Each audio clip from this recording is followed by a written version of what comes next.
thank you everybody for joining today, this evening.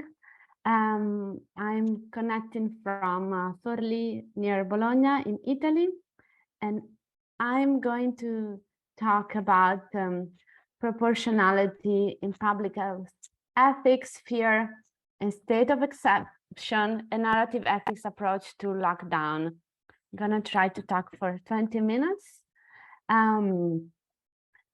Yeah, I really look forward to, being here today with Maria and then discussing with you all.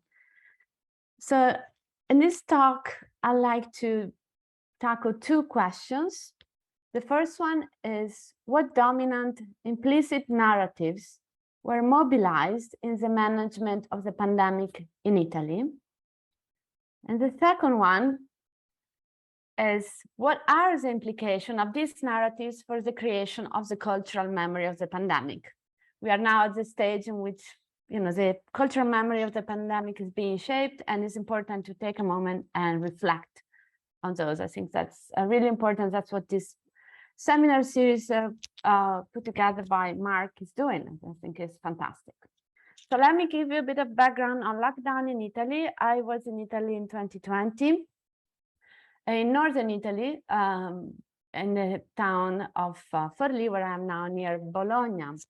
And in northern Italy, lockdown started already in February 23rd. That was about 20 days before the WHO declared the pandemic, which happened on March 11 of 2020. National lockdown was declared on March 9 and lasted until May 5th. And was one of the strictest lockdown in Europe. Again, Italy was the first country in the Western world to face the pandemic after China. If you wanted to go anywhere during this period from February 23rd or Northern Italy and March 9 and then rest of Italy to May 5th, you needed to bring with you a self-declaration, and you can see here a screenshot explaining the reasons why you were moving from A to B and the address, and movements from A to B were allowed only out of necessity. Police and law enforcement officers patrol the streets and were stopping cars and passers-by and asked for this self-certification, and then they were either given authorization to be out to leave your home, or were not given authorizations, and not respecting the lockdown was a criminal offense. Benches and parks, outdoor spaces were cordoned off.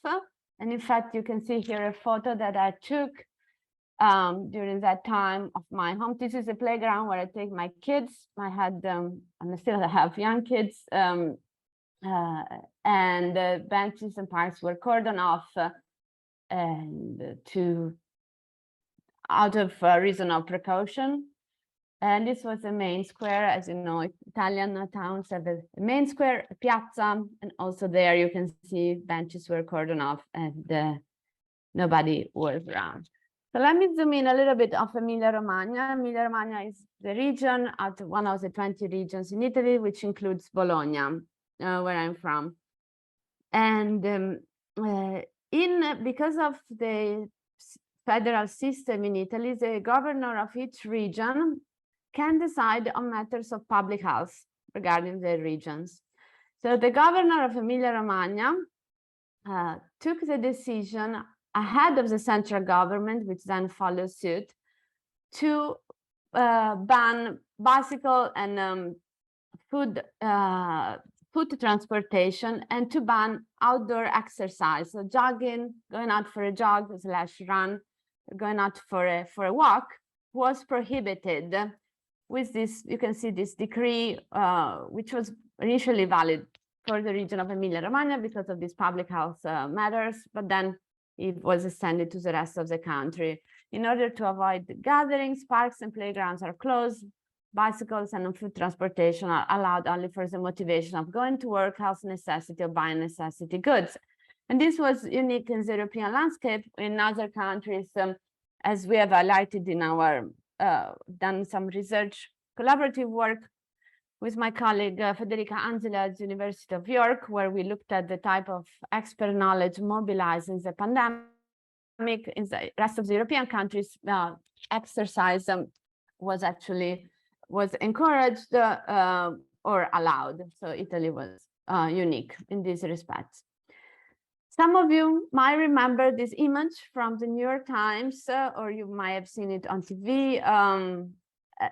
This was how the experience of lockdown was portrayed by the international press, mostly. So here I'm going to talk a little bit about the lived experience of lockdown.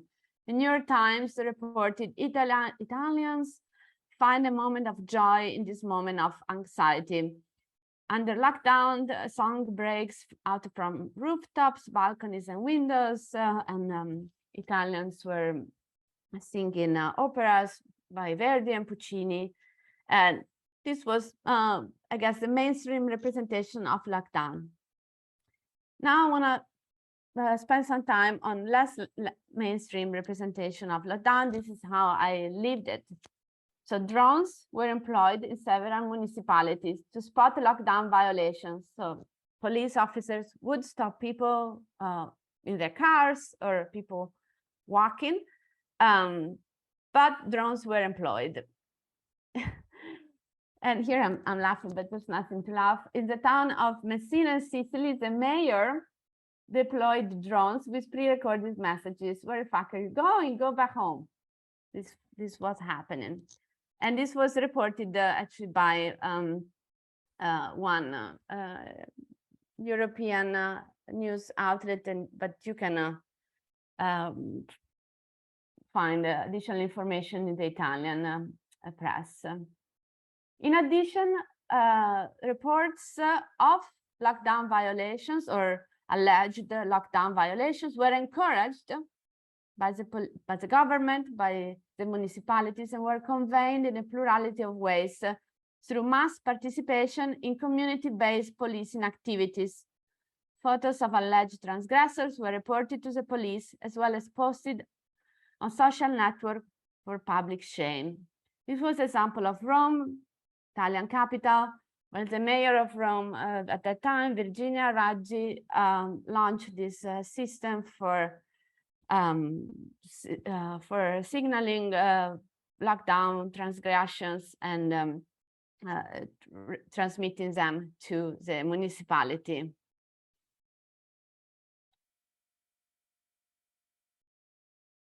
In addition, police forces, in practice, what happened is that they enjoyed a broad discretion on whether to authorize or not individuals to leave their homes. Simone was one of the few voices that had critically analyzed the discretionary power that police forces had at that time. There were many bloggers that were reporting about this, but not many scholars or academic articles trying to explain or critically engage with what was going on. So as Simone writes, the meeting between law enforcement officers and citizens often ended up in a negotiation where the power of the officers is counterbalanced by the capacity of the citizen to appear as a mainstream person, possibly one with a significant cultural, social, relational capital. So you can already see the implication in terms of discrimination that happened at the time that were reported by bloggers, what kind of people were being stopped, what type of people were being charged with a criminal offense for lockdown violation. And the army was employed, as you can see, different types of police or law enforcement officers. It was quite scary. Verbal attacks to alleged violators were reported daily by bloggers, but not only verbal attacks, as it was at least one case in northern Italy, which made the news, of this 50-year-old man who in the city of Padua in Veneto was going for a jog with his dog in April of 2020 without wearing a face mask, and he was assaulted by two passers-by, leading to multiple fractures and hospitalizations and the prognosis of 30 days. that happened. So there were many verbal attacks. There was at least one physical assault that was reported by the media. Interesting, the governor of Veneto region, Zaia, speaking to the press. I don't have the quote because it's in Italian. I didn't have, I only recently found it. But the governor of Veneto, speaking to the press about this incident, says, well, I do not, of course, I do not justify the assaulters. However, this guy running with his dog and not respecting lockdown was obviously being acting irresponsibly. Because, so in a way, yeah, he was not, he was allegedly not justifying the assaulters, but he was definitely putting forward some mitigating circumstances because somebody running with his dog was acting irresponsibly. And this is what I would contest, because out of public health ethics framework, the rationale for banning jogging was very weak. But first, let me go back to the narratives, since this is a narrative research seminar. And here I'm elaborating on the work of Finnish scholar Meretoja, who recently wrote about implicit narratives in pandemic storytelling. And this is especially important as we reflect on the type of narratives which are being used for the construction and the cultural memory of the pandemic. Meretoja writes, remembering is not merely an individual psychological process, but is always mediated by socially shaped cultural memorial forms. Narratives provide cultural mediated practices of self-making, and as such provide models of the word. They have both a dialogical and a performative dimension, where performative means they do things in the word. So let's look at one example of this narrative. This is a governor of Emilia-Romagna, my region, the region that includes Bologna, Bonaccini. Just to recall, it was the one decided to ban jogging and outdoor exercise ahead of the central government, because governors of regions in Italy can do so and decide according to public health matters. Speaking to the press, when asked by a journalist saying, what about civil liberties? What about freedom? He responded, I'm ready to personally accompany those who say they cannot give up jogging to one of our intensive care wards, and everything will be clearer. There are women and men who are going through intensive treatments. Many of them die. Behind the numbers of those who die every day, there are people. People for me will never be numbers. This was his explanation for the decision. Nothing, it wasn't really an explanation. It's the WHO guidelines, which I will mention in a couple of slides, recommend that the rationale for the rationale should be made explicit whenever restriction to freedom of movement are being enacted. But what Bonaccini is saying here is that he's portraying himself as a hero. So here, one of the narratives that are being deployed is a heroic narrative, which is part of the broader war narratives that was being heavily mobilized in the pandemic in different countries. And he's portraying himself as a hero because he's ready to put his own health and maybe life at risk to personal companies, those who say they cannot give up jogging. So here we see a sacrifice narrative. So jogging is portrayed as a small sacrifice that people can do when so many other people are making much bigger sacrifice. First of all, the healthcare workers. And in Italy, there's also an undercurrent of Catholic fall guys, which I've analyzed in one of my articles on this, because there is a culture of sacrificing something for God. So it's a Catholic undercurrent that can be also interpreted here. There is a fear narrative being mobilized. I'm going to take you to one of our intensive care wards and you will see. So rationale doesn't need to be made explicit, because I will see will be clear. You will see the kind of scary things that happen. People die. there people are being intubated, and obviously you can give up jogging. So heroic narrative, sacrifice narrative as part of the war rhetoric, and the fear narrative being mobilized. So just to spend a couple of slides, and many scholars have engaged with the heroic narrative, and actually also on both sides. So healthcare workers have at times also resisted the heroic narratives that has been entrusted upon them, because the heroic narrative, as noted by this article by Lohmeyer and Taylor, published in Critical Sociology, portrays healthcare workers as heroes, but then one of the implications is that they're also expandable collaterals. Heroes can die during a war, and if they don't have appropriate PPE, personal protective equipment, that's fine. They should go out there and be heroes. However, some of the healthcare workers have resisted this narrative because the duty of care of the health profession is not limitless, but has limits due to the that can be balanced with the personal risk of the healthcare worker, and also other moral and ethical duties that the healthcare worker as a person has in life, for example, towards family members. So it's not limitless. The fear narrative, I'm here elaborating on an article published in another symposium on narrative research, which was published a few years ago in relation to vaccination.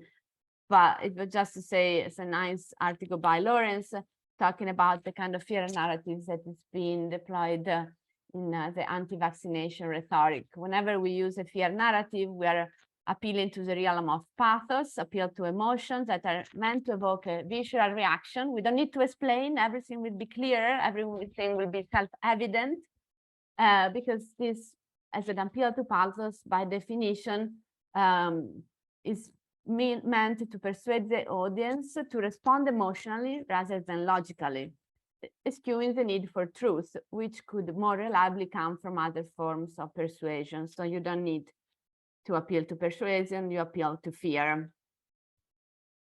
And you can see that at play in the statement by Bonaccini. So here I'm moving towards a conclusion. Because I'm an ethicist, I work on bioethics, I work on public health ethics. So the main question during lockdown was a public health ethics question for an ethicist. So public health ethics questions formulated as follows: when and to what extent is it ethically justifiable to interfere with individual freedoms, including the freedom of movement, to promote the public good? And different several international guidelines point to the principle of proportionality as a key guiding principle. WHO 2016 guidance for managing ethical issues in an infectious disease outbreak, German Ethics Councils in 2020, Solidarity and Responsibility during the coronavirus crisis, the National Council on Bioethics in the UK in 2020, Rapid Policy Briefing, Ethical Recommendation responding to the COVID-19 pandemic. All of these guidelines point to the principle of proportionality. So restriction to freedoms should be proportionate to what they're trying to achieve. Of course, in a moment of uncertainty and emergency, it is justified to adopt a precautionary principle, but restrictions should be continuously reevaluated in light of new evidence about how the pathogen spreads and what's the mode of contagion. So, for example, you will recall seeing those photos of benches and parks cordoned off. If we don't know for how long a virus might remain infected on certain surfaces, we might, out of precaution, want to cordon off benches. But as soon as we know that the chance of being infected by just sitting on a bench is very, very low, then that kind of restriction is not justified.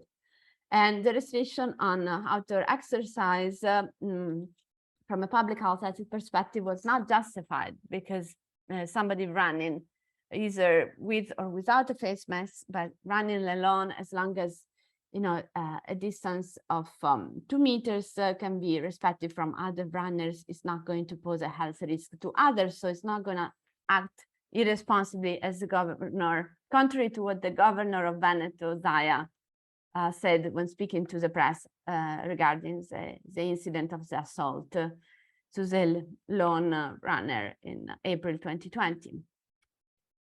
But this public health ethics framework was not respected during lockdown in Italy, but also elsewhere, because we all have seen how a narrative of exceptionality was deployed.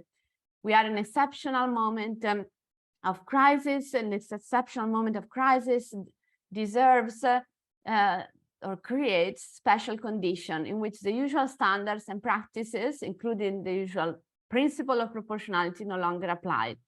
And this has implication also for the ethical perspective. The ethical perspective itself is affected, because if we say that we live in exceptional circumstances, then also actions that normally would not be ethically justified become justified. But I think that's a dangerous, slippery slope, and we should be reflecting on those and be cautious about what this tells us for future pandemics, or also for the continued surveillance that we live in by political legacy of COVID that we still live in, how we manage that. So moving towards the conclusion, our ethical concerns are formulated and conceived is a result of a specific manner of framing. Specific manner of framing builds on types of narratives that are being applied. We discussed narrative of fear, narrative of sacrifice, narrative of war, and the narrative of exceptionality. I like this quote by bioethicist Henk ten Have: when all hopes are established on a technical solution to COVID crisis, in this context, there are only heroes, victims, and villains, and dissent cannot be tolerated. We've seen the heroes, the healthcare workers. Also, the governor of Emilia-Romagna portrayed himself as a hero. We've seen the victims of COVID, but also, again, the healthcare workers portrayed as heroes can become victims, but in a rhetoric of war, they become expendable collaterals. And there are the villains. In Italy, the villains, scapegoats, were the joggers and the runners that were subjected to a lot of social media hate, verbal hate, but also physical assault in 2020.